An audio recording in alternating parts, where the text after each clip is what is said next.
तो ये कहने लग गए कि पागल हो जाएगा। धन्यवाद सर, धन्यवाद। सिलेक्शन सफलता की कहानी, ये पागलपन की कहानी है। मुश्किलें जिंदगी में कुछ भी नहीं, फिर भी हम इरादे तोड़ देते हैं। अगर सच्चे दिल से चाहत हो कुछ पाने की, तो याद रखना सितारे की अपनी जमी छोड़ देते हैं। मैं हमेशा एक सवाल पूछता हूं जब क्लास में जाता हूं, आप में से कितने लोग हैं जो सिलेक्शन लेना चाहते हैं? हाथ नीचे कीजिएगा। वेरी गुड, नीचे करना है। आप में से कितने ऐसे लोग हैं जो वास्तव में सिलेक्शन लेना चाहते हैं? हाथ नीचे कीजिएगा। फर्क आ गया इसी में। जब मैंने कहा चाहते कितने हैं, बहुत से हाथ हुए। और जब मैंने दूसरा शब्द बोला वास्तव में कितना चाहते हैं, उस समय सोचा कि वास्तव वाला ये पंगा क्या। चाहते तो हैं, याद रखना फर्क है। एक क्लास में 200 से 500 विद्यार्थी होते हैं, एक कोचिंग में 4 से 5,000 विद्यार्थी होते हैं, राजस्थान में 15 से 20 लाख लोग तैयारी करते हैं, लेकिन सिलेक्शन 1 से 2% का होता है। वो 1 से 2% कौन होते हैं? क्या वो कोचिंग करने वाले बच्चे होते हैं या किसी बहुत बड़े एक्सपर्ट के पास पढ़ते हैं तब सिलेक्ट हो जाते हैं? नहीं, उन बच्चों में एक चीज होती है कि वो वास्तव में चाहते हैं। जिस दिन तुम लोग वास्तव में किसी चीज को चाहने लग गए, याद रखना सिलेक्ट हो जाओगे। जिस दिन वास्तव में चाहने लग गए। स्कूल लेक्चर से पहले की बात है, मैं जयपुर बैठा था इंस्टीट्यूट में, एक बच्ची मिलने के लिए आई। बच्चा था छोटा सा, अपने उनके पति भी थे, वो किसी कंपनी वगैरह में, दुखी थी वो। तो मेरी क्लास होने वाली थी, उन्होंने कहा कि सर 2 मिनट चाहूंगी, 2 मिनट आपसे दूर से मिलने आए हूं, 2 मिनट चाहूंगी। मैंने कहा ठीक है बताओ। 2 मिनट उस बच्ची की मैंने बातें सुनी। 2 मिनट में वो क्या बोलती है, सिर्फ एक बात बार बार दोहराती है, सर मुझे लगना है, मुझे हर हाल में लगना है, मुझे उन लोगों को जवाब समझा है, तानों से नवाजा है, उन्हें जवाब देना है। मेरी बात सुनने से ज्यादा उसके मुंह से एक आवाज निकल रही थी कि मुझे बनना है, लगना है, बनना लगना है। मुझे लग गया था कि बच्ची को कोई दुनिया की ताकत नहीं है जो रोक सकती है। वो बच्ची बनी। याद रखना, जिस दिन ये जुनून तुम्हारे अंदर आ गया ना, उस दिन कोई रोक थोड़ी सकता है। सिलेक्शन होता नहीं है, सिलेक्शन को छीनना पड़ता है। और छीनने की ताकत टीचर प्रदान करेगा? नहीं करेगा। छीनने की ताकत तुम्हें खुद को अपने अंदर पैदा करनी। और जिस दिन तुम इस ताकत को तुम लोग पहचान गए, अपने आत्मबल को पहचान गए, याद रखना इस भीड़ से अलग हो जाओगे। और मैं हमेशा कहता हूं भीड़ से अलग चलो। भीड़ एक रास्ते पे चलती है, तुम्हें भीड़ से अलग चलना है। प्रश्न पूछता हूं, आप में से सबसे बात की जाती है कि क्या कर रहे हो? तैयारी कर रहा हूं, तैयारी कर रहा हूं, यस या नो? करते हैं आप लोग तैयारी? सभी कर रहे हैं तैयारी। तो ये 15 से 20 लाख लोग प्रिपरेशन कर रहे हैं, तैयारी कर रहे हैं, तो आप क्या कर रहे हो? आप भी वही कर रहे हो। अलग कहां से हुए आप? तैयारी नहीं करनी है, मुझे साधना करनी है। और जिस दिन तुम साधना के रास्ते पे निकल पड़े, इतिहास रच दोगे। याद रखना, गुरुकुल में व्यवस्था होती थी, कौरव भी पढ़े, पांडव भी पढ़े, सब पढ़े, लेकिन साधना एक इंसान ने की थी। आपको पता हो तो किसने की थी? एकलव्य ने की थी। अर्जुन से बड़ा धनुर्धर कोई बना, वो एकलव्य था। एकलव्य की साधना ये थी, कोई साथ देने वाला नहीं था। जाति के आधार पे ताने मारे गए कि तू शिक्षा प्राप्त करने योग्य नहीं हो सकता। ना गुरु ने हां भरी थी, ना परिस्थितियों ने हां भरी थी, लेकिन हां तो अंदर से भरी थी साहब। अंदर से एक आवाज आई थी कि करूंगा, डेफिनेटली करूंगा, दुनिया की ताकत है, रोक दो। रोक पाया क्या कोई एकलव्य को? इतनी गजब की साधना की कि आज भरे मंच में मैं एकलव्य का नाम ले रहा हूं, मैंने अर्जुन का नाम नहीं लिया। जिस दिन ये मुकाम प्राप्त कर जाओगे, यही जीवन है। जीवन यही है। हम सबका जीवन निश्चित है। कोई 20 साल जीता है, कोई 50 साल जीता है, कोई 70 साल जीता है। यदि तुमने, हमने ऐसा मुकाम हासिल कर लिया कि मेरे नाम से, मेरे कार्य से, मेरे जीवन से यदि छाप पड़ जाए, जिस जाति में रहता हूं, जिस समाज में रहता हूं, जिस जिले में रहता हूं, जिस राज्य में रहता हूं, जिस राष्ट्र में रहता हूं, मजा आ जाए। रखना, धीर सिंह सर क्या है? सामान्य इंसान है, आप जैसा ही, कोई विशेष काबिलियत नहीं है। कितनी गंदी है, बहुत सामान्य पृष्ठभूमि से निकला हूं, मैं आज भी कहता हूं। और सामान्य से पृष्ठभूमि से निकालने में, विशिष्ट बनाने में आज प्रशंसा की, मंच में बढ़ाया, बड़ा अजीब लगा मुझे। इतना स्वागत नहीं होना चाहिए। क्या पता इंसान अपनी साधारण स्थिति को भूल जाए और अपने विशिष्ट मानने लग जाए। मैं नहीं चाहता कि मैं विशिष्ट बनूं, मैं चाहता हूं कि मैं साधारण ही बना रहूं। इसी में मजा है, इसी में आनंद है। याद रखना, और तुम ये मुकाम चाहते हो तो याद रखना, एक ही चीज कहूंगा मैं, और कुछ नहीं चाहिए दुनिया में, एक विल पावर चाहिए, इच्छा शक्ति चाहिए। मेरी हर किताब पे एक सेंटेंस होता है, will power is a basis of success. मैंने कहा कि इच्छा शक्ति सब कुछ है और कुछ भी नहीं चाहिए। आर्थिक हालात खराब कैसे हैं, भाड़ में जाने दो। कोई साथ नहीं दे रहा, मत देने दो। शरीर साथ नहीं दे रहा, मत देने दो। लेकिन मुझे मेरा साथ देना है और मैं दूंगा। जिस दिन ये संकल्प हमारे जहन में दिखाई देने लग जाएगा, इतिहास रच दोगे, याद रखना, जैसे अरुणिमा सिन्हा ने रचा है। इंसान कमजोरी होती नहीं है, कोई कमजोरी नहीं होती। क्या की कमजोरी है? अरुणिमा सिन्हा के पैर काम नहीं कर रहे थे, रीढ़ की हड्डी काम नहीं कर रही थी, परिवार साथ नहीं दे रहा था, डॉक्टर साथ नहीं दे रहा था, मेडिकल साइंस ने कह दिया कि कुछ नहीं हो सकता, क्या दिखा दिया। चाहेंगे उस दिन, किसी की ताकत है क्या रोक दे? रोक दो। मेडिकल साइंस फेल हो गया सब कि रीढ़ की हड्डी ब्रेक होने के बाद आदमी 50 फुट की हाइट पे नहीं चढ़ सकता। उसने माउंट एवरेस्ट जैसी जगह को फतेह करके दिखा दिया। तो फिर सिलेक्शन क्या है? अरे क्या है ये सिलेक्शन? साधारण है ये चीजें, साधारण है ये चीजें, याद रखना। मैं जब बैठा हूं, जुनून के साथ बैठा हूं। आज में से मैं कई बार देख रहा था मंच से, मैं बैठा हूं तो भी मेरे चेहरे से जुनून झलकना चाहिए। मैं जब चलूं तो मेरे आवाज में जुनून झलकना चाहिए। मैं पढ़ूं तो जुनून झलकना चाहिए। हर जगह ये ताकत पैदा करो कि रूम का जर्रा जर्रा ये बोलने लगे कि हाँ तू बनेगा, तेरे अंदर है कुछ, कुछ है ऐसा। ये फील होना चाहिए, खुद से ज्यादा आसपास को फील होना चाहिए। मजा आएगा, याद रखना। जब निकल पड़ा घर से, कोचिंग करने आया हूं, पढ़ रहा हूं, तो फिर गजब का पढ़ूं। या तो शुरू ही नहीं करूं, शुरू करूं तो मुकाम तक जब तक पहुंच नहीं जाऊं तब तक रुकू नहीं, याद रखना। ये अंदर पैदा करनी है। धीर सिंह सर बहुत मोटिवेट करते हैं, कर देंगे, लेकिन उनसे भी बड़ा मोटिवेशन आप पैदा करना पड़ेगा। और वो सब मोटिवेशन और वो याद रखना, वो सब ताकत, वो काबिलियत, वो सब चीजें आप लोगों के अंदर है। बस तुम लोग अपनी संभावनाओं को भूल गए हो।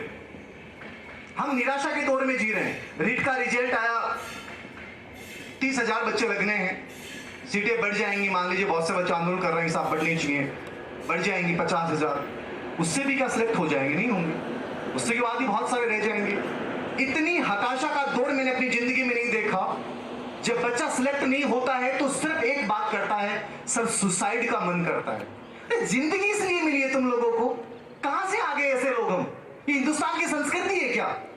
हमें बचपन से सिखाया ही नहीं गया। आज इतनी गंदी शिक्षा कहां से आ गई कि हम इतने कमजोर बन बैठे हैं कि हर जगह हम ये बात करते हैं, सर सब कुछ बिखर गया, सब कुछ अब क्या होगा सर? घर वालों ने एक बार मौका दिया था, अब क्या होगा सर आगे? अरे घर वाले कौन होते हैं मौके देने वाले?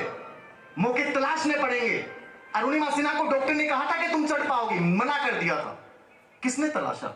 खुद ने तलाशा। एकलव्य को गुरु ने मना कर दिया, परिस्थितियों ने मना कर दिया, समाज से मना कर दिया, रुका क्या वो? तो किसके भरोसे बैठे हो कि सर घर वाले नहीं करने देना चाहते, सर शरीर नहीं करना देना चाहता, आर्थिक परिस्थितियां नहीं करने देना चाहती, लोगों पे डालते रहो, डालते रहो, डालते रहो, रोते रहो। रोने का काम है क्या ये? जिंदगी हंसने का नाम है, और जिंदगी ऐसे जीने का नाम है कि आसपास की रौनक आपके जीवन से प्रभावित हो जाए। याद रखना, ये तो जीवन है। पहले से रो रहे हैं सर, ऐसा हो गया, रीट में फेल हो गए। क्या हो गया रीट में फेल हो गए? तो उससे बड़ी, मैं 2009 थर्ड ग्रेड का मैंने पहला एग्जाम दिया, ऐसा हल हो गया, अच्छा हुआ। पता नहीं क्या क्या लूट गया। अच्छा हुआ स्कूल लेक्चर बन गया 2010 में। अच्छा हुआ 2018 में असिस्टेंट प्रोफेसर। कमजोरियों को जिस दिन तुम लोगों ने अपने दिमाग से निकाल दिया, ये डर है केवल, केवल ये गेम डर का है, याद रखना। जिस दिन फियरलेस जिंदगी जीना शुरू कर दोगे ना, जिस दिन दिमाग से निकल जाएगा कि मैं, ये दिमाग से डर निकाल दोगे ना, उस दिन जिंदगी जी जाओगे। सिलेक्शन यही है, पढ़ाई यही है। कितने लोग टाइम इन्वेस्ट करने हैं, कितने लोग वेस्ट करने हैं? इन्वेस्ट करने कितने हैं?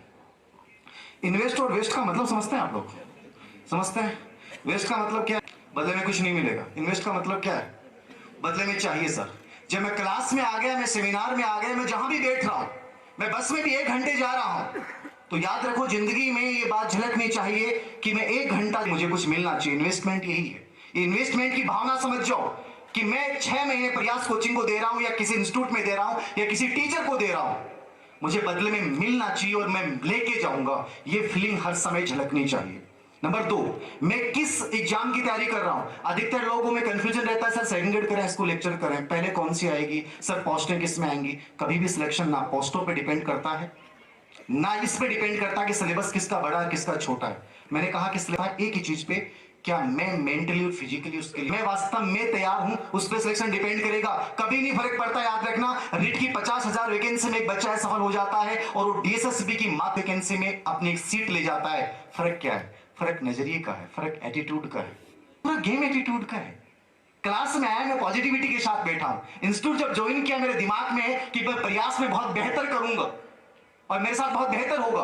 अपने आप हर चीज बेहतर होने लग जाएगी। आपके दिमाग में एक नेगेटिविटी बस गई, नहीं होने वाला। चाहे मैं पढ़ाऊं, चाहे रवि जी पढ़ाएं, चाहे रतन जी पढ़ाएं, चाहे महिपाल जी पढ़ाएं, चाहे प्रयास की इतनी शानदार पूरी जिंदगी को हम नहीं बदल सकते। बदलने के लिए सबसे पहले आपको ही करना पड़ेगा। और मैं तो हमेशा बोलता हूं, क्या मानते हैं आप कोचिंग इंस्टीट्यूट से सिलेक्शन होता है? कोचिंग इंस्टीट्यूट के सेमिनार में एक बात बोल रहा हूं, आप मानते हैं? एक बच्चे ने कहा है, मैं मानता हूं कि नहीं। कोचिंग एक रूटीन बना सकती है, कोचिंग सकती है। याद रखना, मैं एक बैच चलाता हूं साइकोलॉजी का, हमेशा एग्जाम से पहले मैंने बहुत बार चलाया। उस बैच में जैसे 2018-16 वाला जो बैच था, उसमें लगभग 22 रैंक थी टॉप 20 के अंदर, लेकिन 1.5 बच्चों में से बाकी बच्चे सफल हो गए। पढ़ाने वाला तो मैं था। सब क्यों नहीं हुए? सभी को होना चाहिए। तो कहने का मतलब क्या है? यदि इंस्टीट्यूट अच्छा है, पढ़ाने वाले लोग अच्छे हैं, रूटीन अच्छा है, मैनेजमेंट अच्छा है, तो आपकी जिंदगी को दिशा दे देंगे, याद रखना। लेकिन जब तक तुम खुद नहीं चाहोगे, क्या हम बदल सकते हैं? क्या रवि जी के बैच में से सुविधा फर्स्ट रैंक आ गई, 6th रैंक आ गई, 10th रैंक आ गई, सभी की तो रैंक नहीं आई। इन्होंने तो पढ़ाया तो वैसे ही था, लेकिन उन बच्चियों ने क्लास में पढ़ा है, आनंद के साथ पढ़ा है, जुनून के साथ पढ़ा है। बस यही फर्क है। मैंने क्या कहा? सबसे बड़ा रोल यदि किसी का है सिलेक्शन में, ना मेरा है ना इंस्टीट्यूट का है, सबसे बड़ा रोल आपका होगा। हम केवल दिशा दे सकते हैं। मैं आज तक जितने भी इंस्टीट्यूट के साथ खड़ा हुआ, वो नए थे। सीकर में 2 इंस्टीट्यूट, दोनों की स्थापना में भूमिका निभाई। झुंझुनू में भी यही किया। मैं पहली बार किसी स्थापित इंस्टीट्यूट के साथ जुड़ रहा हूं। ये पहला जीवन का मौका है। ये स्थापित है, इन्होंने अपने आप को प्रूव किया है। और सिलेक्शन की जो फोटो मैं देख रहा था, वो अपने आप में इस बात को प्रतिबिंबित करती हैं। लेकिन याद रखना, विद्यार्थी सभी आते हैं, लेकिन उन विद्यार्थियों में से फोटोएं कुछ की लगती हैं। और ये सिर्फ आप पे डिपेंड करेगा।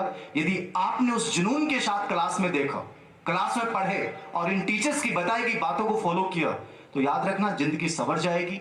वरना बिखरना तो तय है, और बिखरने के लिए हम तैयार रहते हैं। रोना हमारे लिए बहुत आसान है, कहना बहुत आसान है। याद रखना, ये दुनिया सबसे सेल्फिश है। मैं हमेशा बोलता हूं, मैंने कहां भी पढ़ाया, कैसे ही पढ़ाया, लेकिन देखिए, कोई बच्चा कहीं भी किसी भी इंस्टीट्यूट से पढ़ा है, REET 2nd rank, 3rd rank, 5वीं रैंक, 7वीं रैंक, 11वीं रैंक।